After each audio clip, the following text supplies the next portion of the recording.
Shalom, Bapak Ibu Saudara yang dikasihi Tuhan, saya sampaikan selamat pagi, selamat bertemu kembali di dalam kasih Tuhan Yesus Kristus. Mari pada pagi hari ini kita datang menyembah kepada Tuhan.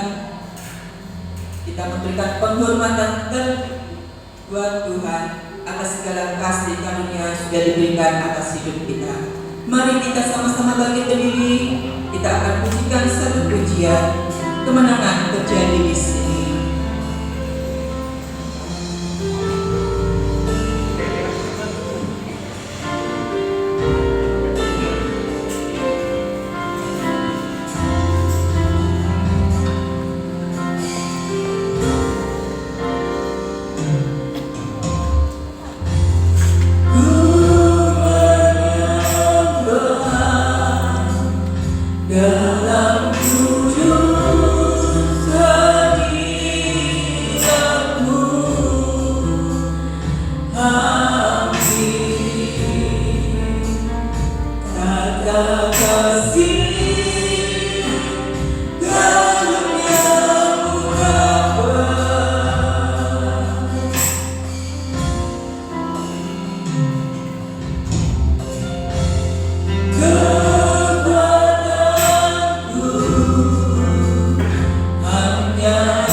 Kami percaya 2-3 orang beriman atas nama Engkau ada di tengah-tengah kami, Tuhan. Walaupun dengan mata kasat kami tidak melihat, Tuhan, namun kebenaran firman-Mu yang meyakinkan kami, yang meneguhkan kami bahwa Engkau ada di tengah-tengah kami. Terima kasih, Tuhan. Kami ingin memberikan yang terbaik, apa yang ada di dalam kehidupan kami, bagi kemuliaan-Mu, bagi keagungan-Mu. Biarlah Roh Kudus menguasai hati kami, pikiran kami, sehingga apa yang kami kerjakan lewat pujian kami, lewat penyembahan kami, semuanya ini boleh berkenan dan menyenangkan hati daripada Tuhan. Karena Engkau adalah Bapa yang layak kami agungkan, Engkau yang layak kami tinggikan dan kami muliakan. Terima kasih Bapa, memberkati ibadah ini mulai dari awal hingga selesainya. Lawatan-Mu boleh nyata di dalam setiap kehidupan kami, perubahan demi perubahan boleh menjadi nyata dalam hidup kami, sehingga hidup ini semakin berkenan di hadapan Tuhan. Hamba-Hamba-Mu yang sudah mempersiapkan diri untuk melayani pekerjaan-Mu yang mulia ini ke dalam tangan kami serahkan, baik untuk leader, singer, pemain musik, ketua LCD yang menaikkan doa, yang menjaga mata gereja, maupun hamba-Mu yang akan menyampaikan kebenaran firman-Mu. Mari Tuhan, Engkau kuduskan kami, Engkau sucikan kami, Engkau urapi kami, Engkau pelayan kami menjadi berkat bagi sidang jemaat-Mu dan boleh berkenan di hadapan Tuhan. Saudara-saudara kami yang lain yang mungkin saat ini masih dalam perjalanan, Tuhan jaga lindungi sertai tuntun dan bimbinglah mereka supaya segera tiba di tempat ini bersama kami untuk memuliakan Tuhan. Kalau pekerjaan kuasa kegelapan yang ingin mencoba mengganggu jalannya ibadah kami, bahkan ingin merebut berkat Tuhan yang Tuhan sediakan lewat ibadah ini, kami menyatukan hati bersama jemaat untuk memanggil nama-Mu, yaitu di dalam nama Tuhan Yesus Kristus. Kalau kuasa-kuasa yang bukan dari Allah dalam bentuk apapun, kami tolak, kami patahkan kuasanya di dalam nama Yesus. Dan bila Roh-Mu yang kudus menguasai tempat ini, menguasai hati dan pikiran kami, sehingga berkat ibadah ini seutuhnya boleh menjadi bagian dalam kehidupan kami. Tuhan berkati setiap gereja-gereja-Mu yang saat ini sedang mengadakan ibadah yang sama seperti kami lakukan, sebagaimana Tuhan memberkati kami, Tuhan memberkati mereka semuanya, agar nama Tuhan dipermuliakan.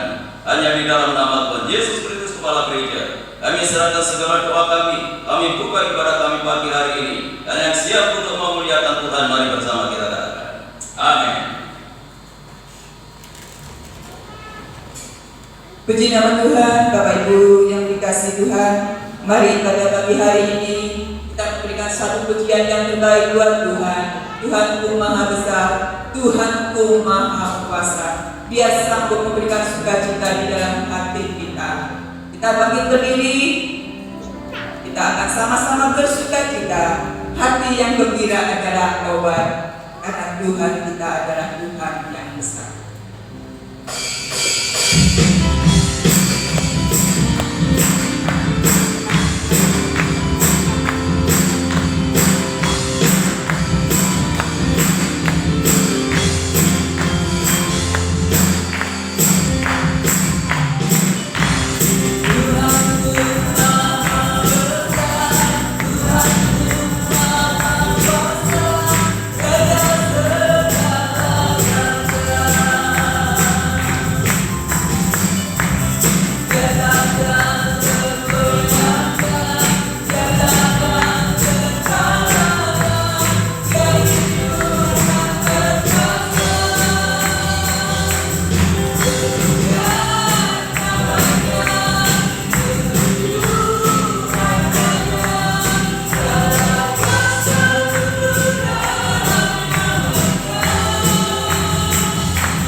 nama di atas segala nama, karena Yesus kita adalah Yesus Tuhan yang dahsyat. Haleluya. Mari kita siapkan hati kita untuk diisi kebenaran firman Tuhan. Biarlah kita hanya berharap dan percaya bahwa hanya Tuhan satu-satunya akan kita andalkan.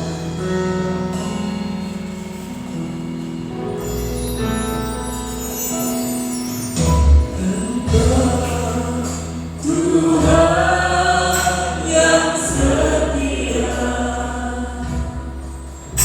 waktumu selalu yang terbaik. Engkau Tuhan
Mari kita satukan hati kita untuk kita datang kepada Tuhan, mempersiapkan hati menerima kebenaran firman Tuhan.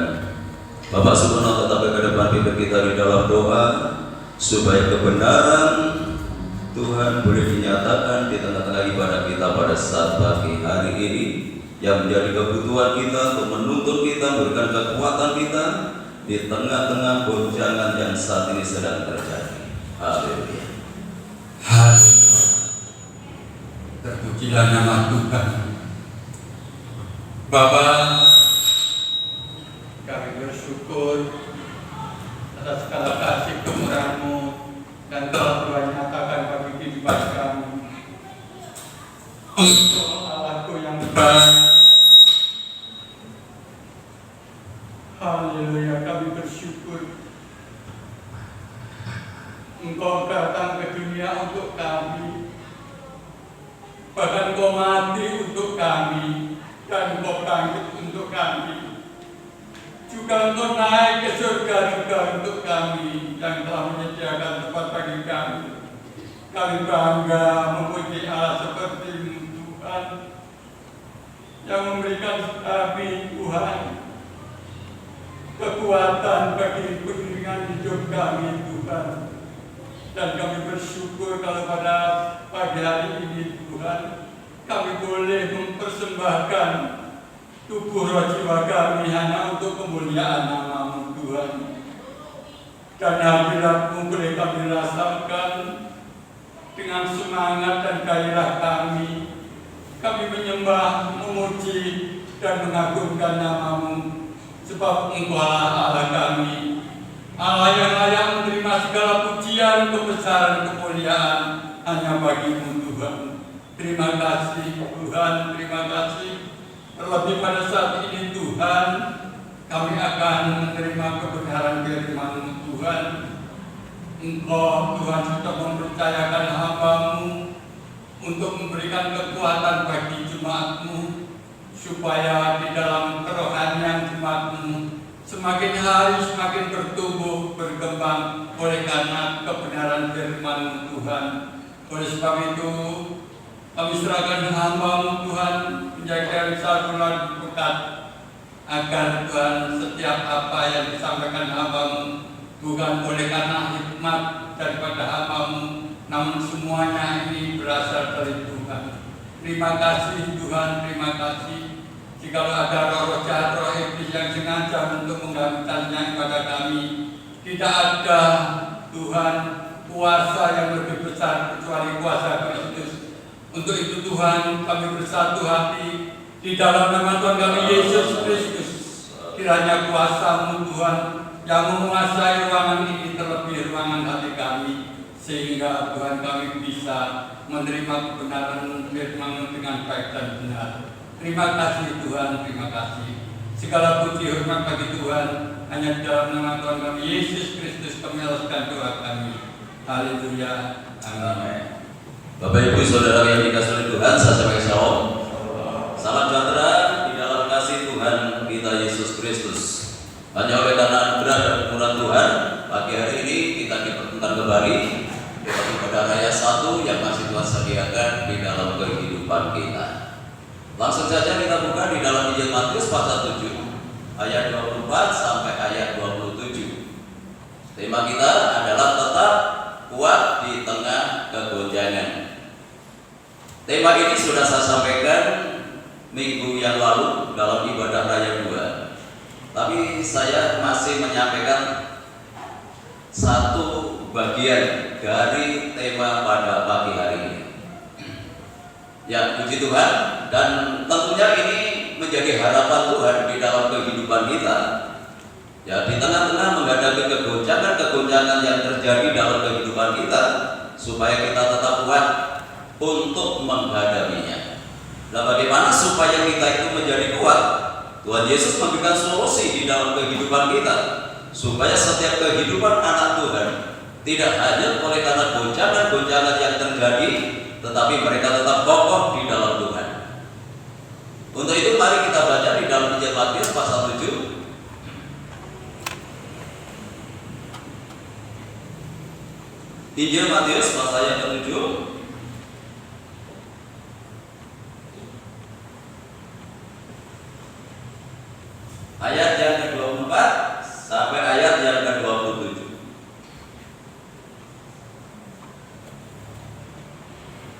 Demikian firman Tuhan, setiap orang yang mendengar perkataanku ini dan melakukannya, ia sama dengan orang yang bijaksana yang mendirikan rumahnya di atas batu. Kemudian turunlah hujan dan datanglah banjir, lalu angin melanda rumah itu, tetapi rumah itu tidak runtuh sebab didirikan di atas batu. Tetapi setiap orang yang mendengar perkataanku ini dan tidak melakukannya, ia sama dengan orang yang bodoh yang mendirikan rumahnya di atas pasir.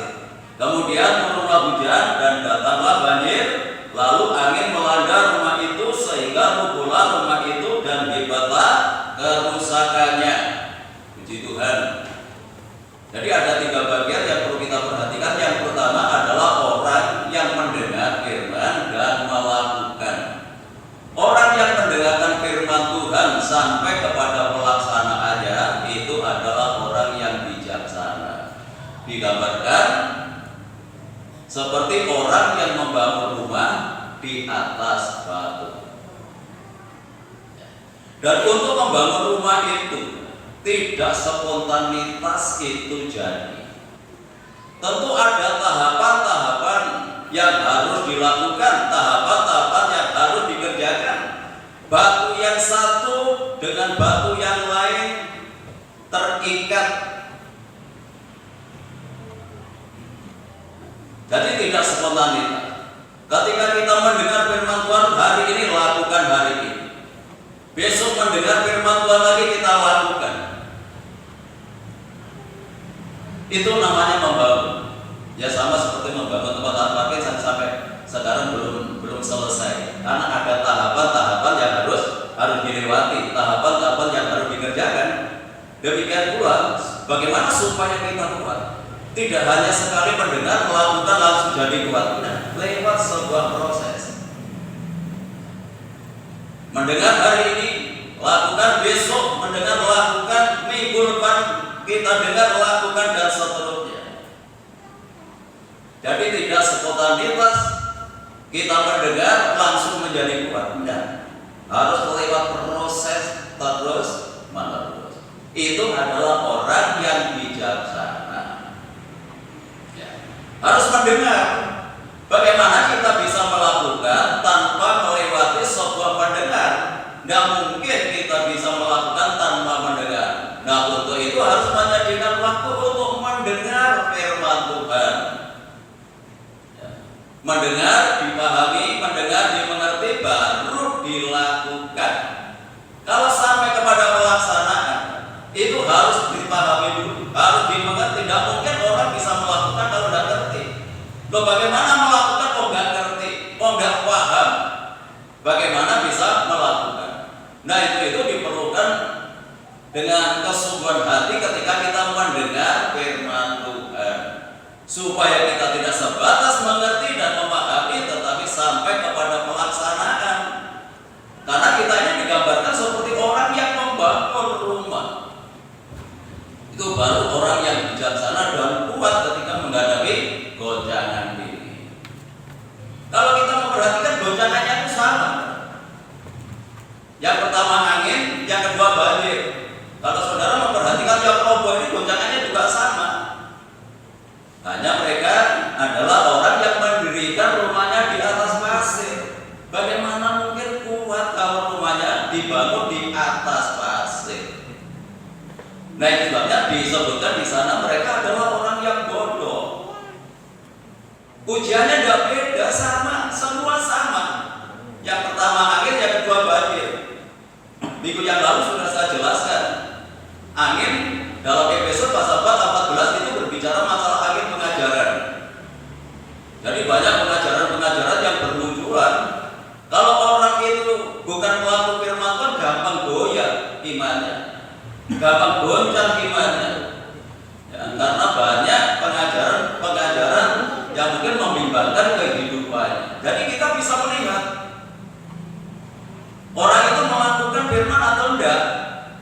Itu kita kontrol lewat firman Tuhan. Ini orang yang kuat adalah orang yang melakukan. Kalau orang itu tidak kuat, berarti dia hanya Nah, untuk itu perlu kita tingkatkan kehidupan kita ini, nggak sebatas mendengar, tetapi sampai kepada pelaksanaan. Yang kedua, angin itu berbicara masalah pencobaan, kesulitan, kesusahan. Itu dalam Ayub pasal 1 ayat 19. Itu sudah saya terangkan kemarin, ya. Akan saya jelaskan lagi nanti nggak selesai. Ayub ini diuji dengan angin penderitaan, angin kesusahan yang menimpa anak-anaknya 10 mati semua. Itu Tuhan izinkan terjadi, bukan karena Ayub itu berbuat salah. Karena pada pasal 1 dijelaskan bahwa Ayub itu adalah orang yang saleh, orang yang takut akan Tuhan. Jadi kalau ujian itu terjadi, jangan mengatakan saya ini kurang apa, bukan. Ya. Saya ini dosa apa, bukan itu. Tuhan itu punya tujuan dalam kehidupan kita, sejauh mana kekuatan iman kita. Orang mau masuk sekolah saja diuji. Kalau mau naik tingkat itu harus lewat proses ujian ini. Orang yang mau dipromosikan dalam sebuah perusahaan diuji dulu. Mampu Anda nanti dipromosikan menempati tempat yang lebih tinggi, harus lewat proses ujian. Jadi ujian itu jangan diartikan selalu berarti ada dosa. Dan memang kita orang berdosa, tetapi tidak seperti itu. Tuhan ingin meningkatkan kondisi rohani kita lewat proses ujian ini. Jadi ujian itu macam-macam. Ya, ada yang berkaitan dengan kesehatan, ada yang keuangan, ada masalah anak, ada masalah suami, ada masalah istri. Satu dengan yang lain itu tidak sama. Ya. Tetapi setiap orang itu pasti menghadapi masalah-masalah seperti ini. Itu biasa. Dan lewat proses seperti ini, Tuhan itu ingin menghendaki kehidupan kita supaya kita menjadi anak Tuhan yang semakin meningkat kehidupan rohaninya. Ya. Memiliki iman yang berkualitas. Nah, memang untuk orang itu naik itu memang membutuhkan kekuatan ekstra. Kalau saudara mendaki, itu berat. Namanya orang mendaki tidak mudah. Mendaki tidak gampang, membutuhkan kekuatan, membutuhkan kekuatan ekstra supaya dia bisa ke puncak. Tapi beda dengan orang yang turun. Mungkin kalau naik dibutuhkan waktu 10 jam, kalau turun 2 jam sudah nyampe. Apalagi kalau naik tiang itu ya, naiknya itu susah. Tetapi turun langsung. Ya, banyak anak-anak Tuhan itu kondisi imannya seperti ini. Itu sudah dibimbing, sudah dididik, dibekali bertahun-tahun. Waktu turunnya itu sangat berarti sekali. Ya. Dan Tuhan dapat menghendaki kita ini mengalami kondisi rohani seperti itu. Lalu yang banjir. Banjir itu di dalam Mazmur pasal 24. Hujan itu sangat dinantikan bangsa Israel pada saat itu untuk menyuburkan tanah. Tanah menjadi subur ketika turun hujan. Sampai terjadi banjir, artinya berkat itu berkelimpahan. Jadi ujian itu tidak hanya penderitaan, kesusahan, kesakitan, tapi ketika kita dipromosikan Tuhan, ketika berkat kita itu juga semakin naik, itu juga ujian terhadap kehidupan kita. Mampu enggak kita mengendalikan? Apakah kita silau dengan berkat Tuhan sehingga kita tidak bisa melihat Tuhan yang memberikan berkat? Jadi berkat itu juga ujian di dalam kehidupan kita. Dan sebenarnya lewat ujian itu Tuhan itu semakin memberkati di dalam kehidupan kita. Nah, itu sebabnya kalau kita saat ini ya sudah merasakan pemeliharaan Tuhan dan merasakan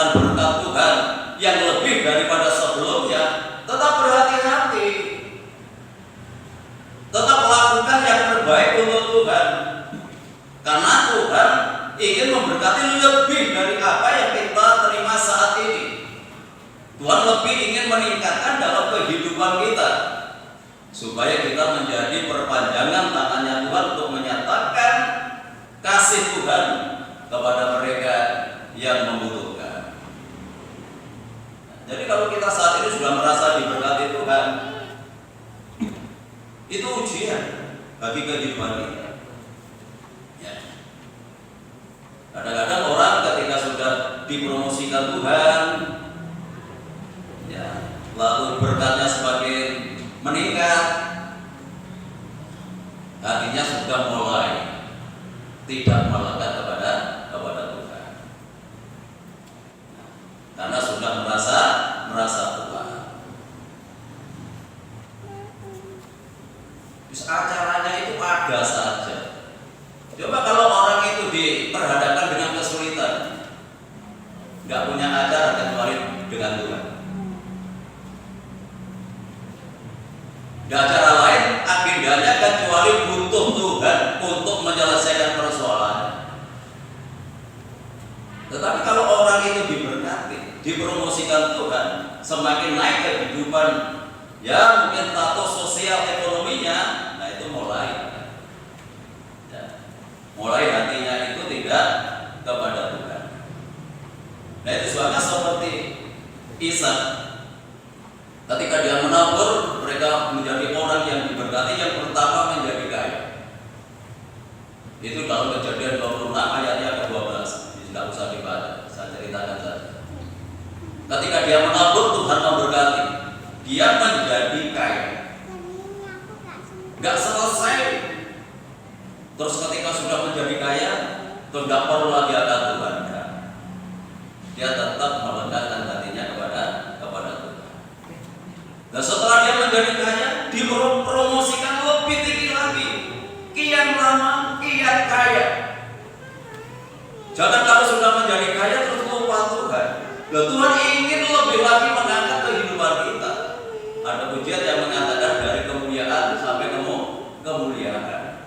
Jadi kalau saudara sekarang sudah merasa diberkati, jangan puas dengan berkat yang saudara terima saat ini. Lekatkan hati kita kepada Tuhan yang sumbernya berkat itu akan membuatkan lebih dari apa yang kita rasakan, kita nikmati hari ini. Ya. Setelah kian lama kian kaya, yang terakhir menjadi sangat kaya. Sangat luar biasa. Ya. Dan kita ini ketika sudah dinaikkan satu tingkat saja kita sudah adik-adik gitu ya. Ya jangan seperti itu. Sebenarnya Tuhan ingin mempromosikan kita lebih lagi. Ya. Kemarin saya berikan satu contoh. Ya seperti Raja Salomo. Orang tidak ada yang kaya seperti Raja Salomo. Tidak ada buku orang punya hikmat seperti Raja Salomo. Dia adalah orang yang hebat. Dari raja sebelumnya sampai raja kesudahnya tidak ada yang menyamai Raja Salomo. Semua itu kan karena anugerah Tuhan. Tetapi saat ini Raja Salomo itu silau dengan kekayaan, dengan keagungan yang Tuhan anugerahkan, sehingga hatinya tidak melekat lagi kepada Tuhan. Dia juga orang yang paling kaya istrinya. Gak ada orang yang punya istri seperti Raja Salomo. 700 anak bangsawan, 300 tunduk. Coba bayangkan 1000 orang, sampai hari ini tidak pernah saya mendengar ada seorang yang punya istri 1000. Itu Raja Salomo. Akhir hidupnya hatinya condong kepada ilah-ilah lain, bukan kepada Tuhan. Kenapa? Walaupun sudah diingatkan tetap mengerahkan hatinya, sudah merasa kuat, sudah merasa hebat, sudah merasa berhasil. Kita jangan seperti itu. Ini kan menjadi cermin dalam kehidupan kita. Akhirnya hancur. Walaupun dia tidak, tetapi anaknya dan seterusnya mengalami kehancuran. Loh, kita tidak menghendaki seperti itu. Apalagi Tuhan melihat keturunan kita, anak-anak kita mengalami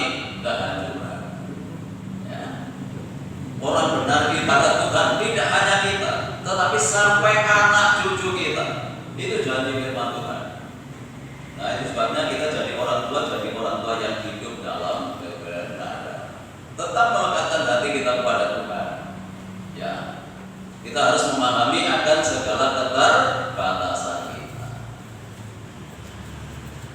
Kita diingatkan lewat Mazmur, yang Mazmur dalam Mazmur dalam 62, ketika itu harta bertambah.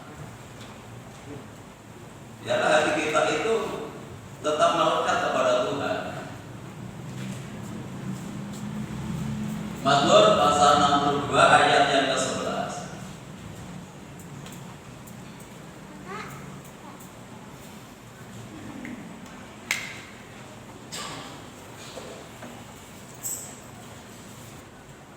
Mazmur 62 ayat yang ke-11, janganlah percaya kepada pemerasan, janganlah menaruh harap yang sia-sia kepada perampasan.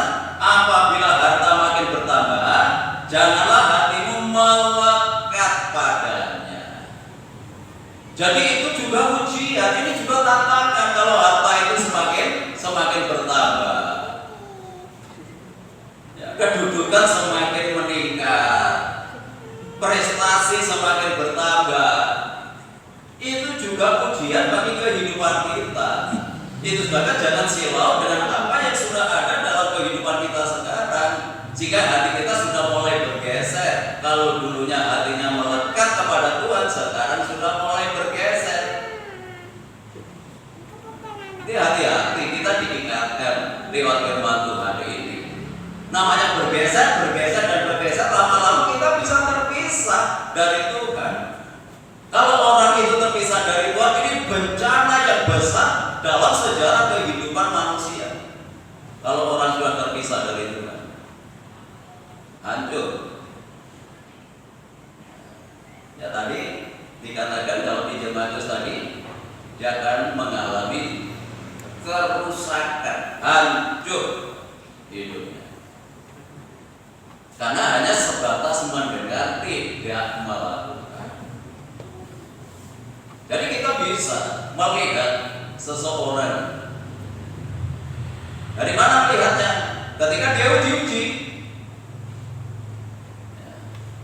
Diuji penderitaan, tetap setia atau enggak? Nah, kadang-kadang anak Tuhan nanti saja kalau masalahku selesai, pergi ke gereja dari Tuhan, nggak akan kita selesai. Itu adalah orang yang mengandalkan kekuatannya sendiri. Ya, jadi kita harus memahami ini, kita harus menyadari keterbatasan hidup kita, membutuhkan kuasa yang tidak terbatas yang sanggup untuk menolong dalam kehidupan kita. Ya, ketika kita diberikan kelimpahan oleh Tuhan, jangan hati kita melekat ke sana. Ini godaan. Tetapi ketika kita buat hati kita tetap melekat kepada Tuhan, sama seperti Ishak tadi. Walaupun sudah kaya, kian lama kian kaya. Melekat lagi kepada Tuhan, ditambah lagi kepercayaan oleh Tuhan, menjadi sangat kaya. Kalau yang kecil saja kita tidak dapat dipercaya oleh Tuhan, bagaimana mungkin Tuhan akan memberikan kepercayaan yang besar. Jadi dimulai dari yang kecil yang Tuhan anugerahkan kepada kita ini, ya marilah jangan menggeser hati kita, dan biarlah hati kita tetap melekat kepada Tuhan. Kita pindahkan hati kita kepada Tuhan, bukan kepada apa yang kita miliki saat ini.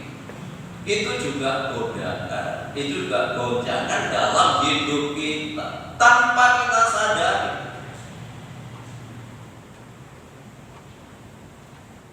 Jadi berkat bisa memisahkan kita dari Tuhan. Sebenarnya Tuhan ingin menyediakan yang lebih besar,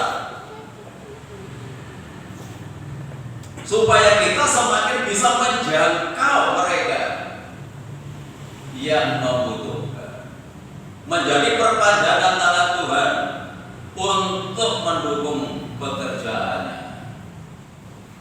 Nah, jadi Tuhan itu punya tujuan, bukan untuk memuaskan keinginannya, fasilitas yang disediakan oleh Tuhan. Ya, kita harus ingat ini, Tuhan punya tujuan untuk pekerjaannya, untuk menolong orang-orang yang membutuhkan. Yang membuat kita berhasil itu adalah Tuhan.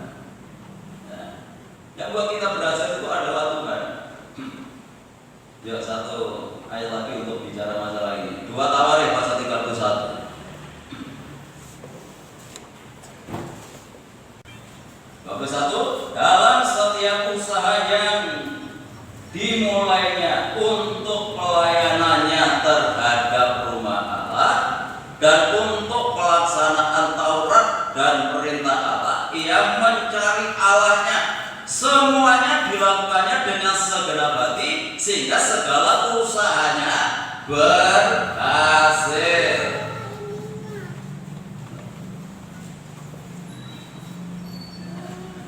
Jadi mereka adalah orang-orang yang melaksanakan Taurat dan perintah Tuhan. Artinya melaksanakan firman Tuhan, mencari Allah, mencari Tuhan dengan segenap hati. Ini sangat luar biasa ya. Mencari Tuhan itu harus segenap hati. Carilah Tuhan secara totalitas yang ada dalam kehidupan kita, dan temukan pribadinya dalam kehidupan kita.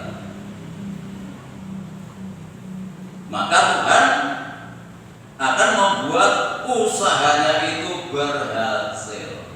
Jadi Tuhan yang membuat, bukan semata-mata usaha kita, bukan semata-mata kepandaian kita, keuletan kita. Memang itu dibutuhkan, tetapi Tuhan yang menentukan keberhasilan yang kita kerjakan. Nah, itu sebabnya carilah Tuhan itu dengan segenap hati. Jadi bukan ya karena sungkan, karena di gereja punya jabatan, kalau tidak datang itu tidak enak, tidak begitu. Memang ada keinginan yang kuat, ada dorongan yang kuat. Ya. Kenapa bisa mencari Tuhan dengan segenap hati? Karena mengasihi Tuhan. Ya. Kalau orang tidak mengasihi Tuhan, tidak mungkin untuk mencari Tuhan dengan segenap hatinya. Ya, puji Tuhan. Jadi Tuhan yang membuat kita itu berhasil, yang membuat kita sukses itu adalah Tuhan. Ketika kita mencari Allah, mencari Tuhan, dan melakukan firman-Nya dengan segenap hati kita. Dan orang yang melakukan firman itu adalah tanda orang yang mengasihi Tuhan.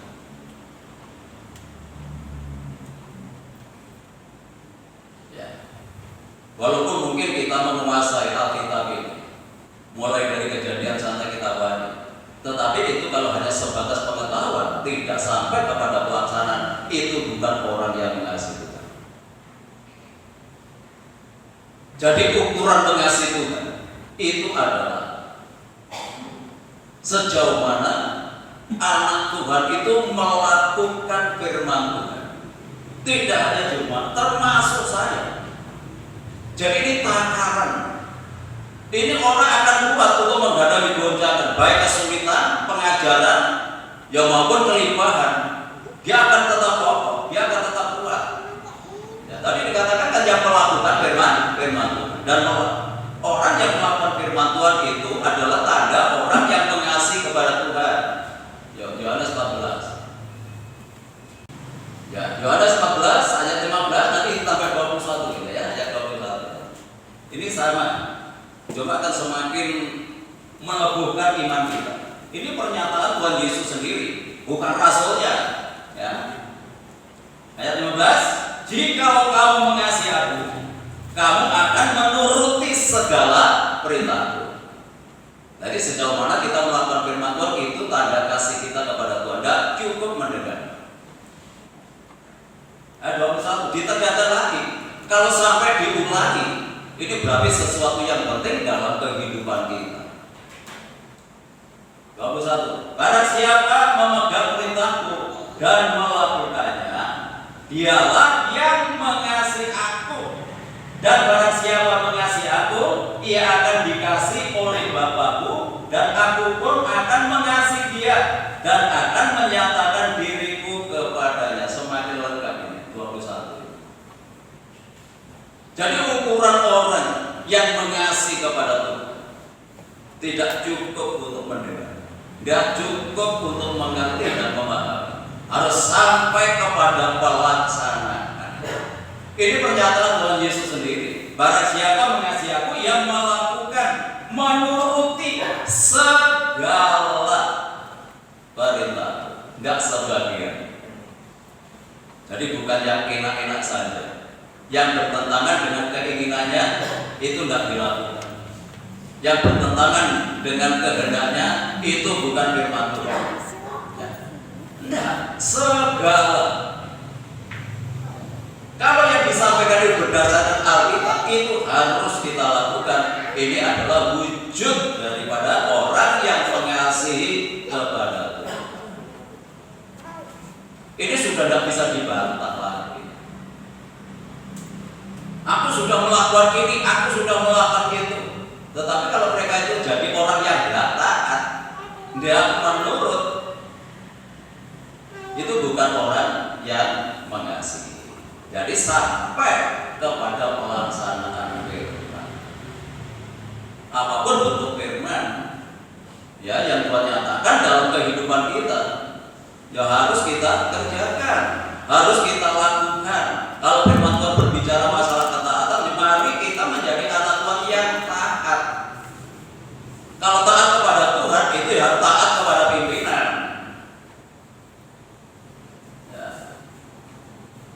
Harus taat juga kepada pimpinan.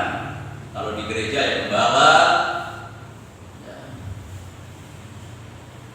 Kalau diberikan tugas ya harus dikerjakan.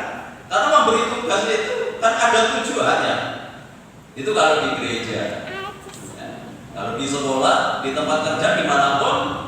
Ya. Kalau berbicara masalah ketaatan ya kita taat kepada atasan kita, itu firman Tuhan. Dan orang yang melakukan firman Tuhan tadi, ya. Barang siapa mengasihi aku, ia dikasih Bapakku. Oh, luar biasa ya. Ayat ini menguatkan kehidupan kita. Ya. Jadi orang yang melakukan firman Tuhan itu adalah orang yang mengasihi Tuhan, dan orang yang mengasihi Tuhan akan dikasih Bapa. Ia akan dikasih oleh Bapakku, dan aku pun akan mengasihi. Tuh, ganda. Kita melakukan firman Tuhan, mendapatkan kasih sayang daripada Bapa. Dan kalau Bapa itu hatinya jatuh kepada kita, gak ada sesuatu yang kita takutkan, gak ada sesuatu yang kita khawatirkan dalam kehidupan kita. Ya kalau kita sebagai orang tua mengasihi anak-anak kita, karena anak-anak kita menyenangkan hati kita, gak usah kita diminta. Kita akan memberikan yang terbaik untuk anak-anak kita. Wong yang menjengkelkan saja kita kasih, apalagi yang nurut, apalagi yang taat.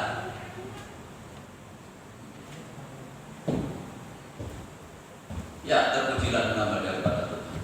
Bapak Ibu yang dikasih Tuhan, ada satu keluarga. Ya, ada beberapa anak ya, dari seorang yang mempunyai cucu. Dalam setiap hari-harinya, cucu yang terakhir ini selalu menolong, selalu dekat ya, dengan eyangnya ini. Sering membantu, sering menolong, tetapi yang lain itu tidak peduli. Begitu acara ulang tahun, semua cucu-cucunya datang membawa kado yang terbaik untuk opanya, yang menyenangkan hati opanya. Lalu yang si Gusu ini hanya membawa buku hadiah, diketawai oleh cucu-cucu yang lain. Yang lain bawa sesuatu yang indah-indah, ini kok cuma membawa sebuah buku untuk diberikan dalam acara ulang tahun opanya. Dan sangat mengejutkan untuk saudara-saudara yang lain. Dia katakan semua kekayaanku ini akan saya berikan kepada cucuku yang terakhir. Semua kaget. Cucu-cucunya semua kaget karena dia memberi hadiah yang mewah. Kenapa diberikan kepada cucunya yang terakhir? Karena dia selalu menolong. Setiap hari menemani, dia dekat dengan eyang. Jadi segala harta kekayaannya diwariskan kepada cucunya. Jadi orang yang berkorban itu belum tentu mengasihi. Itu sebabnya Rasul Paulus katakan dalam Roma pasal yang ke-13, walaupun tubuhku dibakar sekalipun akan menjadi sia-sia kalau tidak dengan kasih. Jadi orang yang dekat dengan Tuhan, memperhatikan pekerjaan Tuhan, itu ada nilai plus di hadapan Tuhan. Nah itu sebabnya ketika Tuhan masih memberikan anugerah, kesempatan dalam kehidupan kita, yuk kita bawa hidup kita ini menjadi anak-anak Tuhan yang mengasihi kepada Tuhan. Karena tidak mungkin orang yang dekat dengan Tuhan kalau dia tidak memiliki hati yang mengasihi. Kalau orang itu mengasihi, goncangan apapun itu tidak akan pernah menyurutkan hidupnya kepada Tuhan. Itu adalah kekuatan kasih. Ya, tadi sudah katakan, kasih itu apa ya? Kasih itu orang yang melakukan firman Tuhan sesuai dengan Injil Matius pasal yang ke-7.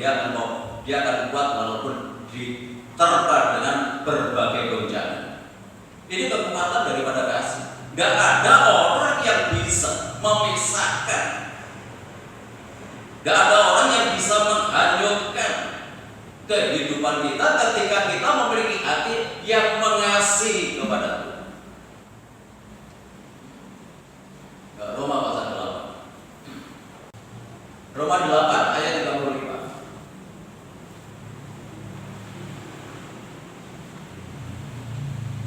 Siapakah yang akan memisahkan kita dari kasih Kristus? Penindasan atau kesesakan atau penganiayaan atau kelaparan atau ketelanjangan atau bahaya atau pedang. Seperti ada tertulis, oleh karena engkau kami ada dalam bahaya maut sepanjang hari. Kami telah dianggap sebagai domba-domba sembelihan. Tetapi dalam semuanya itu kita lebih daripada orang-orang yang menang oleh Dia yang telah mengasihi kita. Sebab aku yakin bahwa baik maut maupun hidup, baik malaikat-malaikat maupun pemerintah-pemerintah, baik yang ada sekarang maupun yang akan datang, atau kuasa-kuasa, baik yang di atas maupun yang di bawah, atau sesuatu makhluk lain, tidak akan dapat memisahkan kita dari kasih Allah yang ada di dalam Kristus Yesus Tuhan kita. Ini pernyataan Rasul Paulus yang dipakai oleh Tuhan, yang diurapi oleh Tuhan, dan ini tidak sebatas berita yang disampaikan, tetapi ini menjadi pengalaman hidup secara langsung yang dikerjakan oleh Paulus. Ayat 36-nya katakan, seperti ada tulis, oleh karena engkau, oleh karena Tuhan, kami ada dalam bahaya maut sepanjang hari. Loh, terjadi goncangan-goncangan seperti ini oleh karena Tuhan.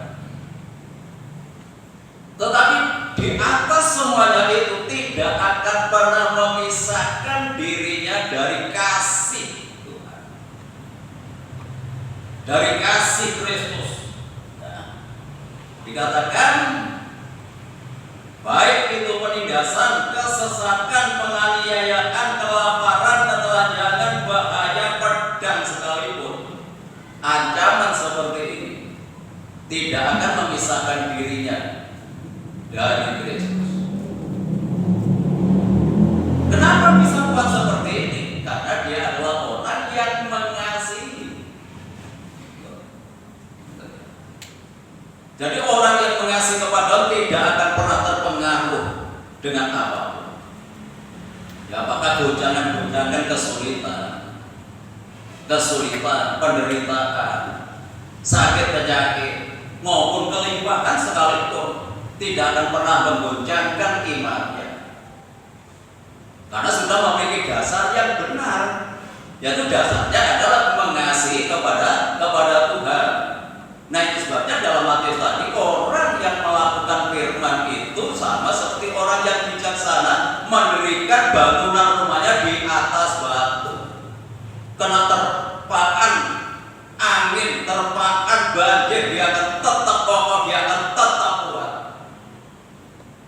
Ini adalah orang yang mengasihi Tuhan. Jadi kita bisa melihat kekuatan diri kita sendiri. Dan harus kita buktikan kalau kita adalah orang-orang yang mengasihi kepada Tuhan. Goncangan apapun yang Tuhan izinkan terjadi dalam kehidupan kita, itu tidak akan menggoncangkan kasih kita kepada Tuhan.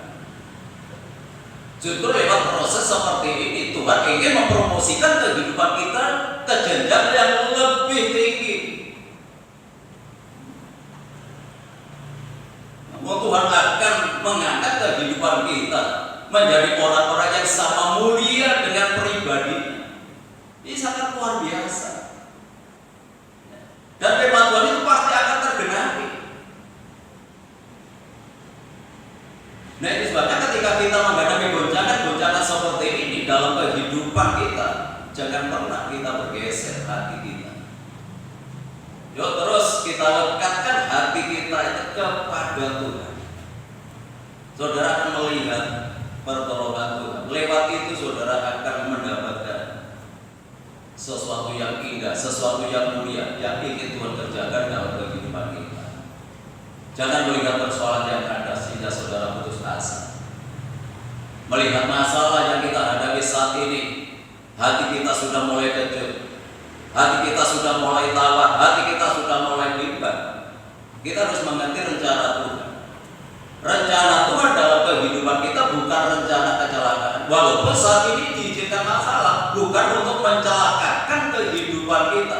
Percayalah, Tuhan berjanji untuk menyediakan hari depan yang penuh dengan pengharapan, dan ini pasti akan digenapi. Jadi bukan berarti kalau ada ujian itu menjadi bencana dalam kehidupan kita. Lalu mengatakan Tuhan tidak mengerti, Tuhan tidak peduli.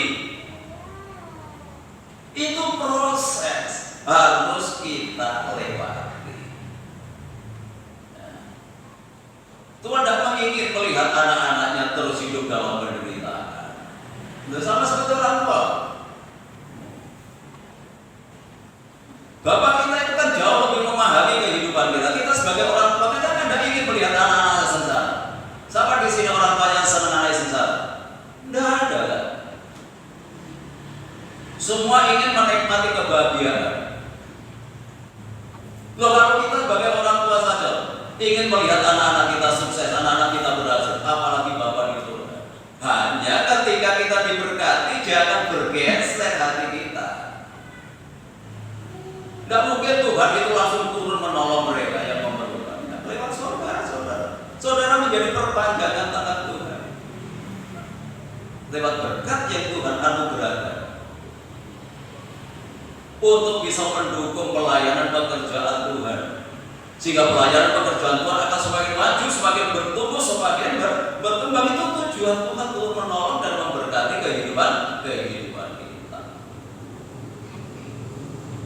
Jadi kalau orang itu mengasihi kepada Tuhan, goncangan apapun dia tidak akan pernah bergeser. Dia akan tetap walaupun maut sekalipun tidak bisa memisahkan. Itu loh, kalau orang sudah jatuh cinta itu sampai ke alam maut saja, kan saudara pernah dengar nggak cerita sampai intai? Sampai intai, bahwa sudah di alam kubur dia masuk ke dalamnya. Itu yang saya dengar dulu waktu saya masih kanak-kanak itu. Banyak cerita-cerita seperti yang namanya sampai intai. Sekarang itu sudah tidak muncul lagi. Masih zaman kanak-kanak ini. Lewat dulu lewat wayang.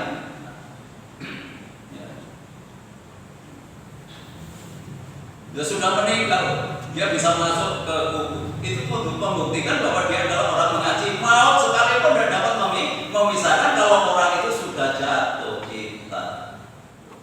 Kalau kehidupan kita sudah jatuh cinta kepada Tuhan, tidak ada yang bisa memisahkan. Semua akan diterobos. Halangan apapun tidak jadi masalah. Kan gitu ya dulu. Kalau bapak-bapak jatuh cinta kepada istrinya, halangan apapun diterjang. Hujan badai, beledek, petir sekalipun, kalau sudah janjian tetap datang. Kenapa? Karena didorong oleh kasih. Itu sama seperti itu. Kalau kita itu mengasihi kepada Tuhan, halangan apapun bukan jadi rintangan. bukan jadi masalah dalam kehidupan kita. Kita akan menjadi anak-anak yang Tuhan yang kuat. Dan Tuhan ingin mempromosikan kehidupan kita lebih lagi menjadi perpanjangan tangan Tuhan untuk bisa mendukung pelayanan pekerjaan. Tuhan Yesus memberkati. Mari kita pujikan satu puji.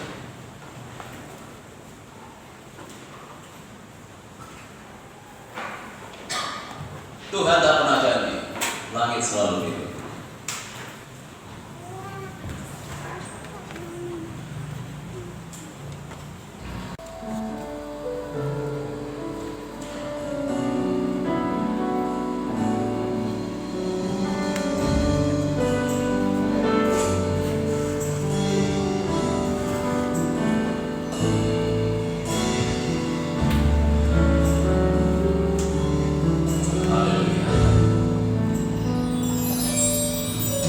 Tuhan tak pernah janji, langit selalu biru, tetapi Dia berjanji selalu menyertai. Tuhan tak pernah janji, jalan selalu ramai, tetapi Dia berikan kekuatan. Jangan pernah menyerah, jangan berputus asa. Mujizat Tuhan ada saat hati menyerah. Jangan pernah menyerah, jangan berputus asa. Mujizat Tuhan ada bagi yang setia dan percaya. Tuhan tidak pernah janji. Tuhan tak pernah janji, langit selalu biru, tetapi Dia berjanji selalu menyertai. Tuhan tak pernah janji, jalan selalu ramai, tetapi Dia berjanji berikan kekuatan. Jangan pernah menyerah, jangan berputus asa. Mujizat Tuhan ada saat hati menyerah. Jangan pernah menyerah, jangan berputus asa. Mujizat Tuhan ada bagi yang setia dan percaya. Jangan pernah menyerah, jangan berputus asa. Mujizat Tuhan ada saat hati menyerah. Jangan pernah menyerah, jangan berputus asa. Mujizat Tuhan ada bagi yang setia dan percaya. Mujizat Tuhan ada bagi yang setia dan percaya. Mujizat Tuhan ada, mujizat Tuhan ada bagi yang setia dan percaya.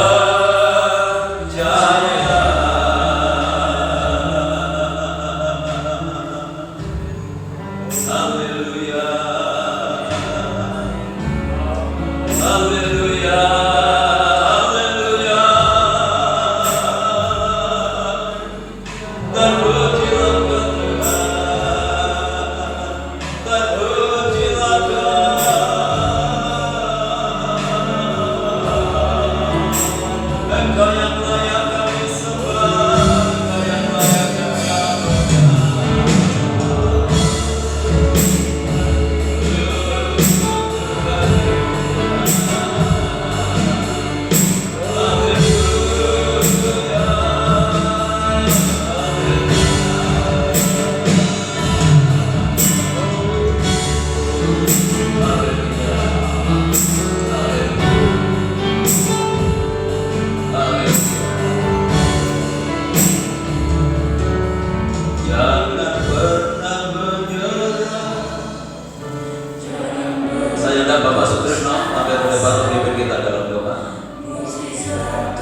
jadikanlah ujian yang baru saja kami lakukan Yesus.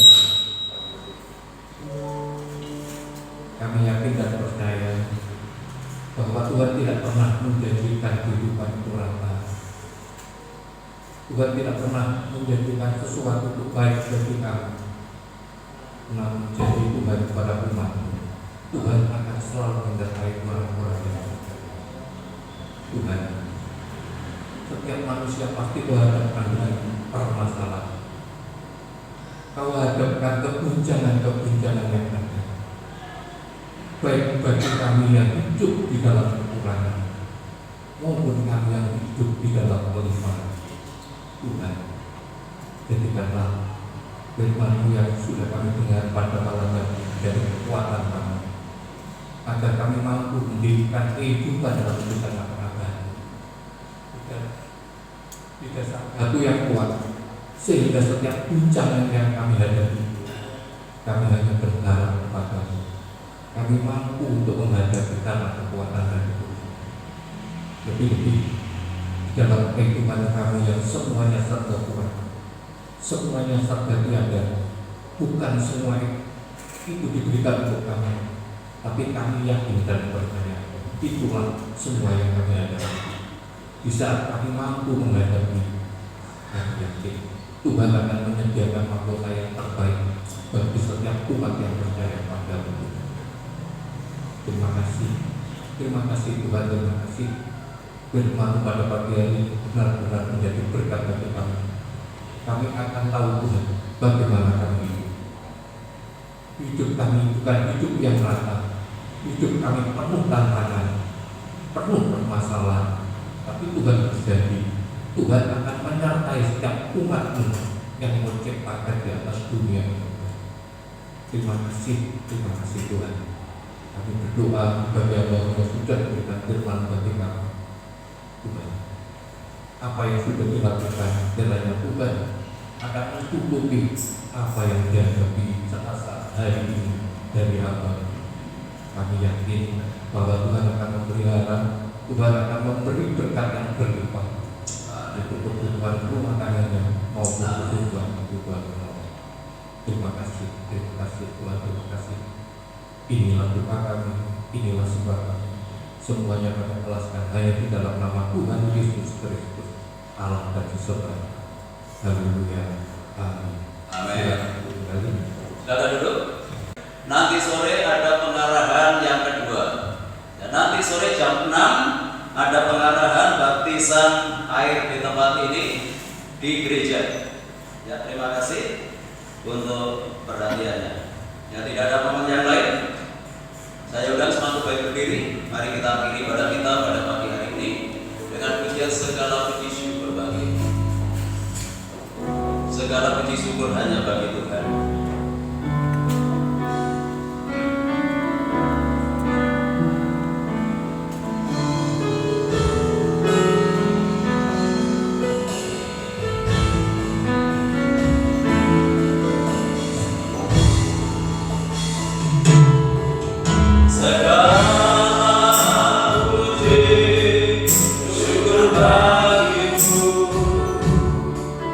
Ku tinggikan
atas pimpinanmu, penyertaanmu, berkatmu yang sudah Engkau limpahkan lewat ibadah ini mulai dari awal hingga selesainya. Sebelum kami tinggalkan tempat ini, kami tetap berdoa untuk Ibu Gembala, Tuhan semakin menyempurnakan kondisi kesehatannya. Serahkan Bapak Ibu kami yang sudah berusia lanjut, biarlah Tuhan tetap anugerahi dengan kekuatan dan kesehatan. Untuk kelanjutan pembangunan lahan parkir dalam Tuhan kami serahkan, Tuhan buka jalan, menggerakkan orang-orang yang terbeban ke pelayanan ini, sehingga pembangunan ini dapat dilanjutkan kembali. Hamba-hambamu yang sudah melayani pekerjaan pagi hari ini, Tuhan memberkati mereka semuanya, bahkan semakin memperpindah pelayanannya di hari-hari yang akan datang. Kami tetap berdoa untuk Ibu Lina yang masih menanti kelahiran putranya. Kiranya Tuhan memberkati dengan kekuatan dan kesehatan baik ibu maupun janin yang ada di dalam kandungannya, hingga waktu yang ditetapkan oleh Tuhan melahirkan dengan selamat, tidak kekurangan sesuatu apapun. Berkati lingkungan kami, kota kami, bangsa dan negara kami dengan ketenangan, kedamaian dan kesejahteraan. Bapak Presiden bersama wakil dan jajarannya, demikian pula pemerintahan yang ada di daerah diberikan hikmat oleh Tuhan untuk dapat membawa bangsa ini ke arah yang lebih baik lagi. Kami bersyukur karena penularan COVID-19 saat ini sudah semakin redup, dan biarlah Tuhan yang terus berkarya sehingga negeri ini segera bebas dari pengaruh COVID-19. Terima kasih Tuhan. Kami menyerahkan seluruh sidang jemaat-Mu ke dalam tangan-Mu, baik yang hadir pagi ini maupun yang tidak hadir, baik yang ada di dalam kota, di luar kota. Tuhan tetap jaga, lindungi, sertai, tuntun dan bimbinglah mereka. Tuhan tetap hidup dalam kekudusan dan kebenaran dimanapun mereka berada, selalu membuat nama-Mu dipermuliakan. Rumah tangga, keluarga, kehidupan hingga jemaat Tuhan berkati dengan ketenangan, kedamaian dan kesejahteraan.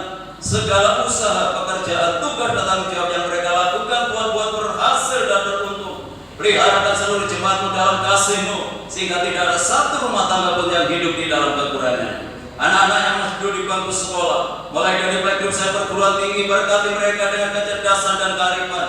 Jadikan anak-anak yang berprestasi, baik dalam akademisnya maupun non-akademisnya, jadikan berkat di dalam pergaulannya. Bagi sidang jemaat yang sudah memberikan persembahannya, mengembalikan perpuluhannya, Tuhan kembalikan berlipat kali ganda sesuai dengan janji firman-Mu. Sebentar lagi kami akan tinggalkan tempat ini kembali ke rumah masing-masing.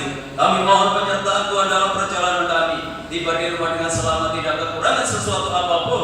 Kembalikan kami dalam kegiatan ibadah yang akan datang dalam keadaan yang lebih baik dari pagi hari ini. Bapak Ibu Saudaraku yang dikasihi oleh Tuhan, sekarang pulanglah, terimalah berkat damai sejahtera dari Allah Bapa, kasih karunia-Nya dari Tuhan Yesus Kristus, dan lewat persekutuan Roh-Nya yang kudus menyertai dan memberkati kita mulai pagi hari ini sampai Maranatha Tuhan Yesus datang kembali. Dalam nama Tuhan Yesus kami berdoa dan ucap syukur. Yang diberkati Tuhan, mari bersama kita katakan amin. Selamat pulang.